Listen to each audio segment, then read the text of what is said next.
Hello everyone, Pallytub here. Welcome back to Path of Exile. It is 3:30 in the morning.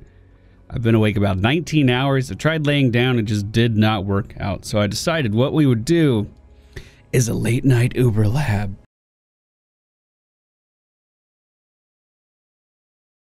I actually started another character. I started a summoner, and I was running around in Act 1 with zombies and stuff. Wasn't my first summoner, but it was the first one I've played in a while, and I was just, oh man, it was killing me.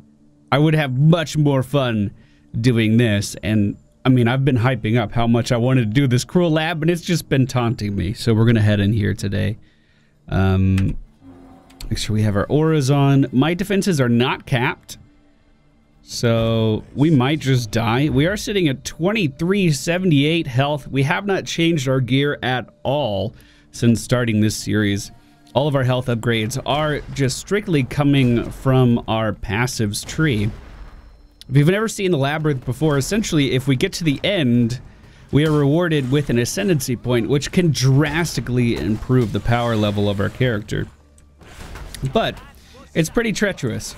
We haven't died in the series yet, but if we die in the lab, we cannot continue it. We have to start over from the very beginning and try again. So it is kind of a high stakes, high reward kind of environment, even if you play on softcore, and it's something that I really enjoy.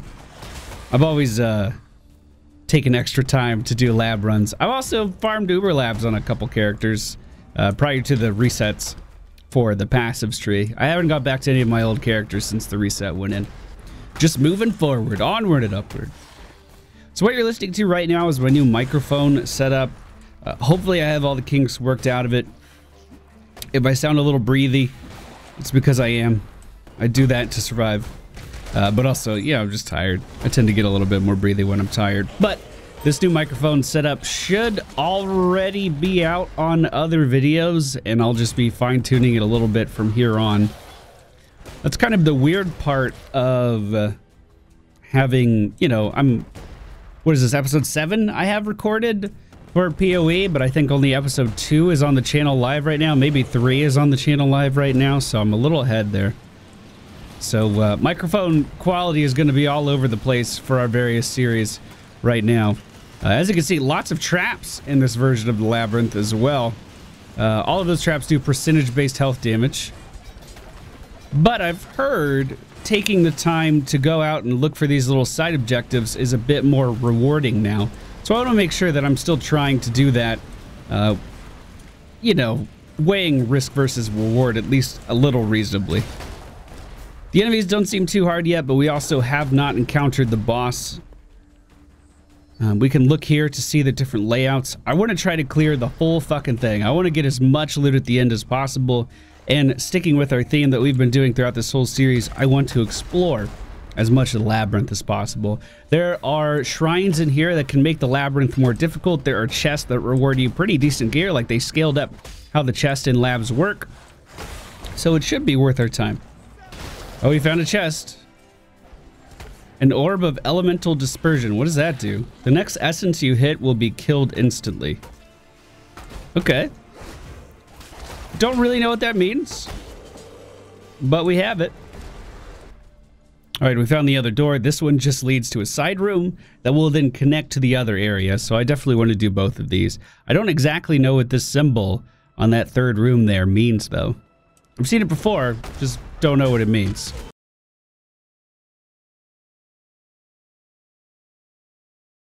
Well, there's a secret little door here and a boss inside.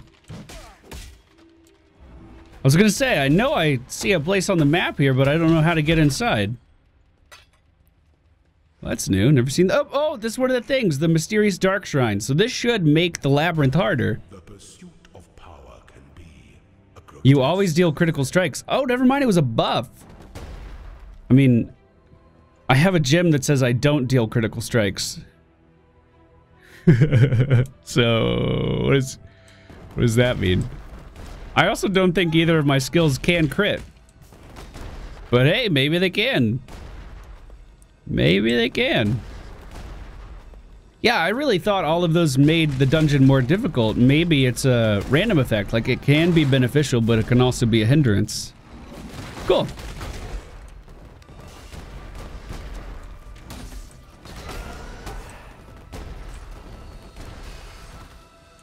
Oh, there's a lot of traps here. Oh, we're okay.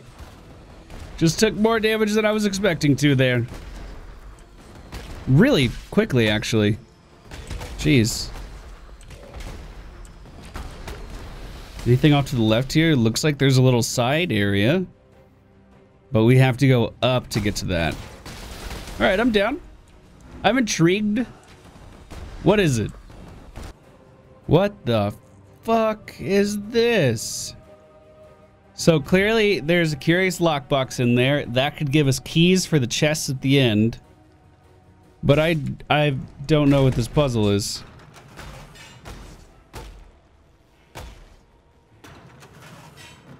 I have no idea.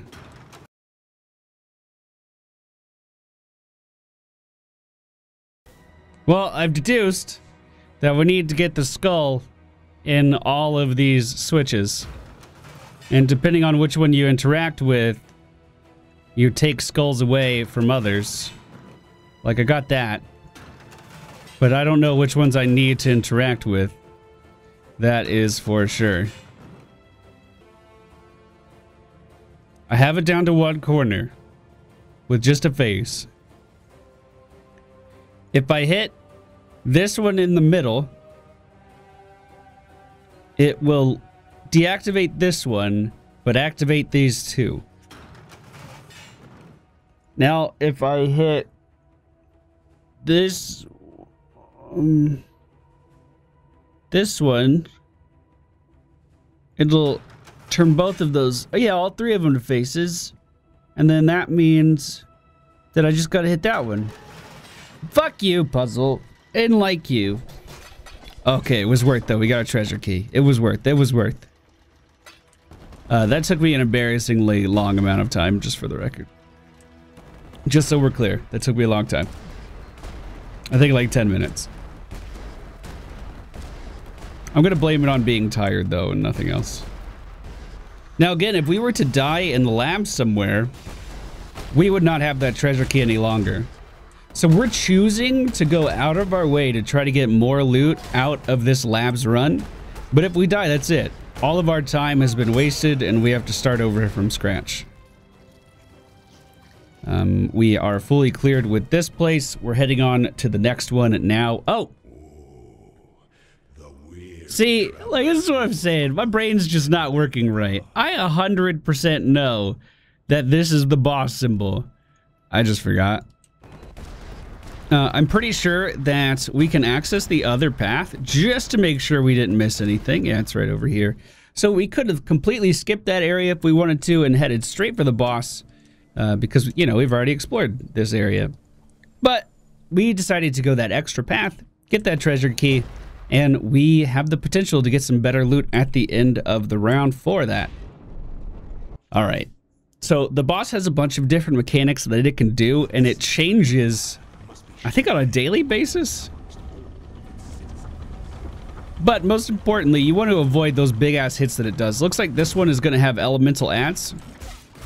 You can also choose to not kill the ads in order to get more treasure keys at the end. But, you know, Contagion kind of goes where it wants to go. I'll probably end up killing the ads, even if I didn't want to. You can only do so much damage to him. He's actually in like a staging area right now. It'll catch up any second. There you go. And he just noticed that we did enough damage to trigger the door opening. It just takes a little bit of time. You can't quite rush it down like I would want to.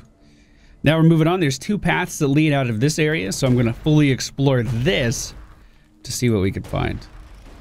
Oh, this one has lava floors. What I like about labs too is, you know, there's a few different movement speed or movement abilities in the game. And usually, you know, the one you pick doesn't really matter. But when you're in the labyrinth, all of a sudden your flavor for getting around actually does matter. Like if you go leap, that you can get over like these giant gaps that might be in the labyrinth. But if you do shield charge, you might be able to get through these fire areas a little bit faster if you want to risk that and stuff. I think it's cool. Ooh, hello. 6 sockets. I need those jewelers, man. Yeah, so far this place hasn't been too intimidating. The boss is like always the make or break point for me. I typically don't die to the mobs within the labyrinth like ever. It's typically the boss decides whether or not he's going to one-shot my character depending on who I'm playing. And we took a couple hits from him and it didn't seem like that big of a deal. It seemed like we were able to mitigate the damage okay, which is good. I'm not sure if I had Fortify up at the time. We get Fortify whenever we use Shield Charge on an enemy.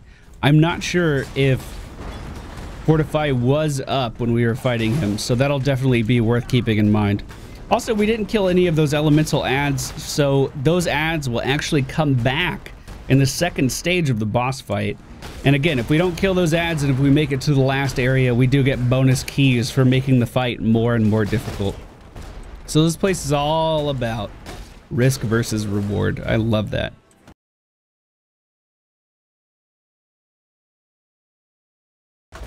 Another secret area here.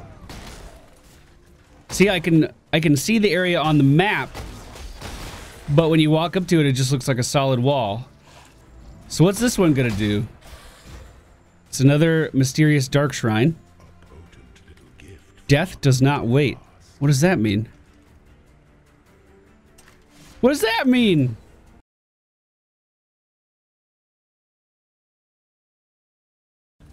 Oh, I know what the symbol over my head means. I've seen that enough. It means I can't be damaged. But that can't be right. Hold on. That can't be... Don't tell me I can just go through this whole thing without taking damage now.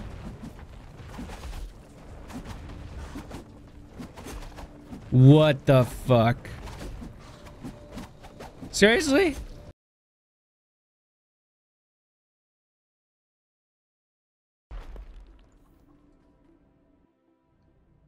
This damage immunity transfers over to the boss too.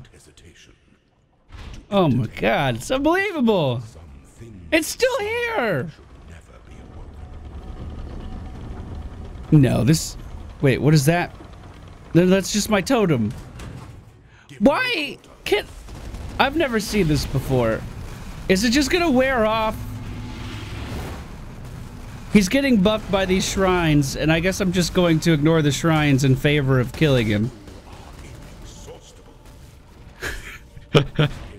He just said I'm inexhaustible. He's not wrong.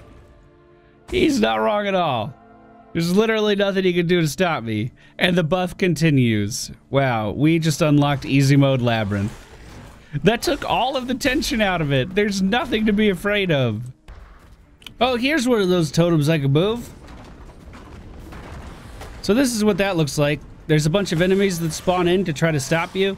And then there's also just traps that are normally in the area that are also going to be firing at you as well. So you have to kind of avoid all of that and take your time, but also stay in the circle, because if you don't, it goes back. But of course, we're immune to damage, so none of that matters at all. We're just going to stay with this thing. There's actually a lot of enemies spawning for this one. This one would be legitimately really hard. It opened this door here. And we got another treasure key. And Crusader Chainmail. What does that end up being? It is a Ambushed Charge, Crusader Chainmail, 190% increased armor and energy shield, 63 to maximum life, 15% to all elemental resistances, gain an endurance charge when you take a critical strike, share endurance charges with your nearby party members, and 2% of your life regeneration per second if you have been hit recently.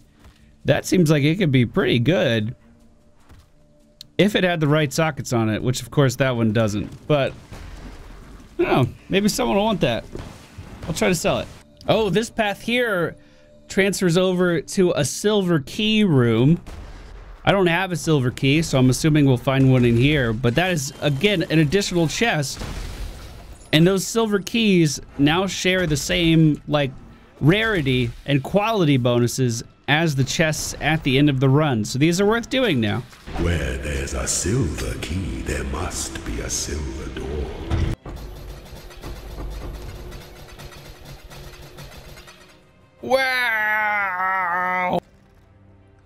Well, I suppose the only thing left to do is to go kill the last boss. The last boss room is obviously the most treacherous. Not only do we have to deal with the effects of the former 2 phases because we didn't kill any of them off, but we also have to deal with traps located around the room. Now, complete damage immunity does negate some of that difficulty, but who's keeping track?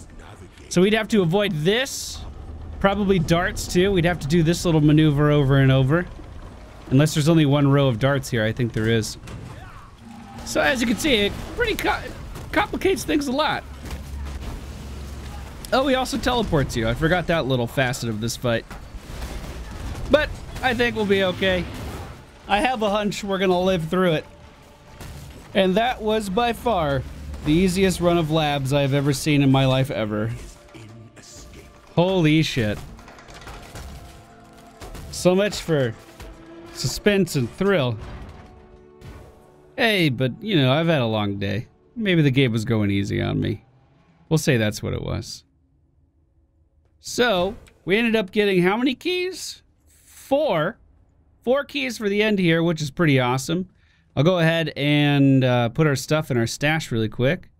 We made a lot of currency in here. We did have some of this on us before we went in, but ended up making a lot as well. And we can just go ahead and stash these items real quick. Figure out what, which chests we want to open. It's an important decision. You can't just select any chest. No, it has to feel right. It has to be the one. If it's not the one, then it's not worth our fucking time. Slowest organizer in the world, I know. My bad. My bad, team. Alright. Not that great. We could take a look at that gear, though, a little bit later, see if it's worth it. I want another currency one. I'm feeling this one at the top left. Yeah, boy. Oh, we got a scepter. Cool. 14% increased elemental damage, 100% physical damage, 40% increased damage with hits against frozen enemies, 44% increased cold damage, 5% increased attack speed. So it's like a scepter for doing frost stuff. Cool. I've never done frost build in this game. I know at some point or another it was possible to keep bosses frozen for quite some time, but they removed that. But I think they started going back towards that path. That was the worst one yet. And that's all of the keys we have. I will take a look at this gear when we're done. Now this divine font, what this does is it can buff a piece of gear that you have. I already have buffs on my gloves, so we're going to go ahead and buff our boots. 6% increased movement speed if you haven't been hit recently. Hey, that'll clear or improve our clear speed just a little bit. The Altar of Ascendancy is what allows you to put points into other parts of your Ascendancy class, or if this is your first time doing Labyrinth, allows you to pick an Ascendancy class. I think I'm gonna go for... Well, we're definitely not going for Shade Form or for Ghost Dance, so that leaves us with either Wave of Arcane, which is going to increase our maximum mana and is going to make Mind Over Matter be a bit more effective. We can go for Patient Reaper, 30% increased damage over time, 70% increased recovery rate with life, mana, and energy shield if you've killed an enemy with your damage over time effects. So that's going to be great for our build later on. But I think what I'm going to do right now is get Swift Killer here. So Swift Killer, 1 to maximum frenzy charges and power charges. 5% increased damage over time per frenzy charge. 5% increased damage over time per power charge. So just a giant damage over time increase and a 15% chance to gain a frenzy charge and a power charge on kill. That's the important part because we don't have a way of currently generating them right now. So that is going to be a giant increase. We can also get this duration increase for those charges and then attack and cast speed increase as well. I'll go ahead and apply those points. Now, let's go ahead and see what that looks like after I pick up all this gear and slowly sort through it. There's a lot of enemies in the southern forest, so I should be able to get our charges pretty quick. At least I can assume. We have 2 charges for each right now. And there we go. That's 4 for each. So the frenzy charges increases our attack speed. Is it cast speed as well?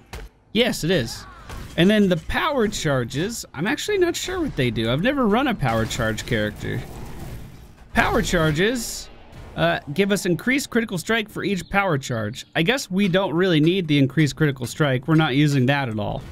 But we are getting 20% damage over time